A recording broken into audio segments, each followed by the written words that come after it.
Praneeth group వారి group park Spanish model triplex Vilas Dundigal Gagillapur. మరిన్ని వివరాలకి ఈ కింద నంబర్ ని సంప్రదించండి. ఆనందపురం మీద వచ్చినందు తర్లువాడ ఆయుష్మాన్ ఆరోగ్య మందిలో పనిచేస్తున్నానండి. ఈరోజు మేము సమ్మె స్టార్ట్ చేసి 13వ రోజు అండి. ఈరోజు మేము మౌన దీక్ష చేస్తూ మా న్యాయం కోసం పోరాడుతున్నామండి. మెయిన్ మేము సమ్మెలో వేయడానికి కారణం మాకు ఎలాంటి జాబ్ సాటిస్ఫాక్షన్ లేదండి, అలాగే ఫైనాన్షియల్ సపోర్ట్ కూడా మాకు లేదండి. ఎందుకంటే ముఖ్యంగా మేము 4 డిమాండ్లే అడుగుతున్నాము. ఇప్పుడు కూడా మేము ఏమీ యుద్ధం కొట్టి పోరాడలేదండి. ఫస్ట్ థింగ్ నేను ఆనందపురం మీద వచ్చినందు తర్లువాడ ఆయుష్మాన్ ఆరోగ్య మందిలో పనిచేస్తున్నానండి. ఈరోజు మేము సమ్మె స్టార్ట్ చేసి 13వ రోజు అండి. ఈరోజు మేము మౌన దీక్ష చేస్తూ మా న్యాయం కోసం పోరాడుతున్నామండి.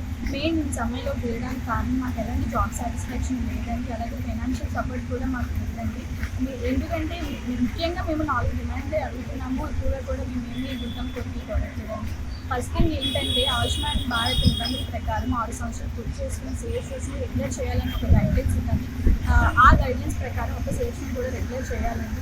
న్యాయపరంగా ప్రతి ఒక్క సిఎస్ఓ ఎవరైతే 6 సంవత్సరాలు పూర్తి చేసుకున్నారో వాళ్ళందరినీ రెగ్యులర్ చేయాలని మేము అడుగుతున్నామండి. సెకండ్ థింగ్ ఏంటంటే 2 సంవత్సరాల నుంచి వితౌట్ ఎనీ ఇంటిమేషన్ మాకు పిఎఫ్ అనేది కట్టడం లేదండి. శాలరీ ఒకటే వస్తుంది, పిఎఫ్ కూడా కట్ అవ్వట్లేదు. అది మాకు ఎందుకనేది కూడా మాకు తెలియదండి. మాకు ఎలాంటి ఇంటిమేషన్ కూడా ఇవ్వలేదు. సో మాకు శాలరీతో పాటు పిఎఫ్ కూడా కట్ అవ్వాలని అనుకున్నాం. ఎందుకంటే పిఎఫ్ అనేది ఒక మాకు సేవింగ్ లాంటిది. అది కూడా కట్ అవ్వకపోతే మాకు అంటే ఒక ఎంప్లాయీ పిఎఫ్ అనేది గుర్తింపు లాంటిది. ఒక పిఎఫ్ అనేది కట్ అవ్వకపోతే ఎంప్లాయీ అని మాకు కూడా ఒక్కొక్కసారి చాలా బాధాకరంగా ఉంది. మాకు శాలరీతో పాటు పిఎఫ్ కూడా కట్ అవ్వాలని మేము అడుగుతున్నామండి.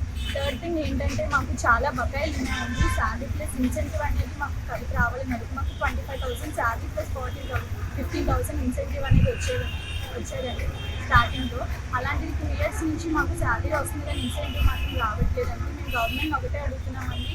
మాకు 40,000 శాలరీ ఇస్తున్నామని ప్రతి చోట చెప్తున్నారు కానీ మాకు ఎవరికి 40,000 శాలరీ అనేది రావట్లేదండి.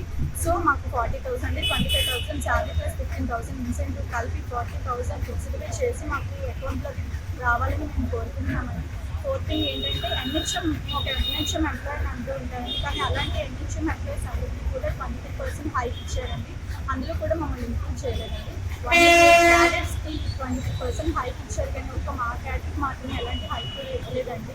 మేము రెగ్యులర్ చేయమని అన్నప్పుడు మీరు ఎన్హెచ్ఎం ఎంప్లాయీని మీరు రెగ్యులర్ చేయడం కుదరదు అన్నారండి. అలాంటి ఎన్హెచ్ఎం ఎంప్లాయీస్ కూడా హైక్ ఇచ్చినప్పుడు మాకు కూడా ఇవ్వాలని మేము అడుగుతున్నామండి. మేము న్యాయపరంగానే అడుగుతున్నామండి. మా 4 డిమాండ్స్ కూడా మీడియా ద్వారా గవర్నమెంట్కి ఒకటి రిక్వెస్ట్ అండి. మా 4 డిమాండ్లు తీర్చవలసింది మేము రిక్వెస్ట్ చేస్తున్నాం. ఇండియా పాకిస్తాన్ ఉద్రిక్తతలపై లేటెస్ట్ అప్డేట్స్ కోసం డౌన్లోడ్ చేసుకోండి RTV లైవ్ యాప్.